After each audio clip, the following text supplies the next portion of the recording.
कलयुग के 5 ऐसे सत्य जो श्री कृष्ण ने पहले ही बता दिए थे। पांचों पांडव एवं द्रौपदी जंगल में छुपने का स्थान ढूंढ रहे थे। अचानक भीम की नजर महल पर पड़ी और वो आकर्षित हो गया। भीम युधिष्ठिर से बोला, भैया मुझे महल देखना है। भाई ने कहा, जाओ। भीम महल के द्वार पर पहुंचा।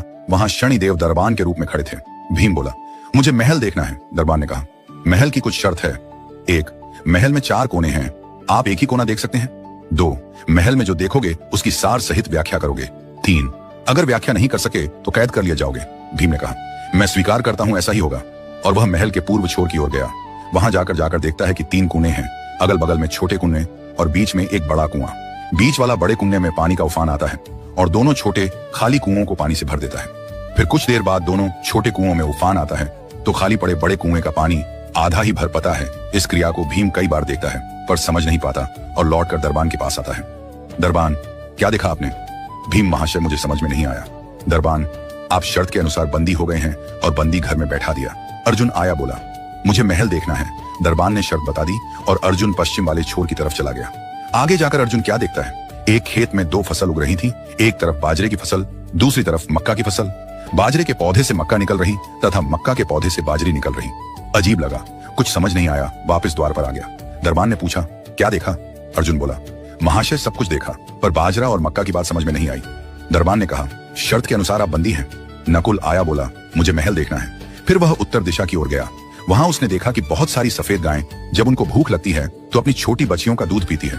उसे कुछ समझ नहीं आया, द्वार पर आया। दरबान ने पूछा, क्या देखा? नकुल बोला, महाशय गाय बच्चियों का दूध पीती है। ये समझ नहीं आया, तब उसे भी बंदी बना लिया।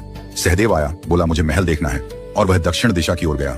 अंतिम कोना देखने के लिए क्या देखता है? वहां पर एक सोने की बड़ी शिला एक चांदी के सिक्के पर टिकी हुई डगमग डोले पर गिरती नहीं है। वह वापस द्वार पर आ गया और बोला, सोने की शिला की बात समझ में नहीं आई। तब वह भी बंदी हो गया। चारों भाई बहुत देर से नहीं आए। तब युधिष्ठिर को चिंता हुई। वह भी द्रौपदी सहित महल में गए। भाइयों के लिए पूछा। तब दरबान ने बताया वो शर्त अनुसार बंदी है। युधिष्ठिर बोला, भीम तुमने क्या देखा? भीम ने कुणाई के बारे में बताया। तब युधिष्ठिर ने कहा, यह कलयुग में होने वाला है। एक बाप 2 बेटों का पेट तो भर देगा परंतु 2 बेटे मिलकर एक बाप का पेट नहीं भर पाएंगे। भीम को छोड़ दिया। अर्जुन से पूछा, तुमने क्या देखा? उसने फसल के बारे में बताया। युधिष्ठिर ने कहा, यह भी कलयुग में होने वाला है। वंश परिवर्तन अर्थात ब्राह्मण के घर शूद्र की लड़की और शूद्र के घर बनिए की लड़की ब्याही जाएंगी। अर्जुन भी छूट गया। नकुल से पूछा, तुमने क्या देखा? तब उसने गाय का वृतांत बताया। तब युधिष्ठिर ने कहा, कलयुग में माताएं अपनी बेटियों के घर में पलेंगी, बेटी का दाना खाएंगी और बेटे सेवा नहीं करेंगे। तब नकुल भी छूट गया। सहदेव से पूछा, तुमने क्या देखा? उसने सोने की शिला का वृतांत बताया। तब युधिष्ठिर बोले, कलयुग में पाप धर्म को दबाता रहेगा परंतु धर्म फिर भी जिंदा रहेगा, खत्म नहीं होगा। आज के कलयुग में ये सारी बातें सच साबित हो रही हैं।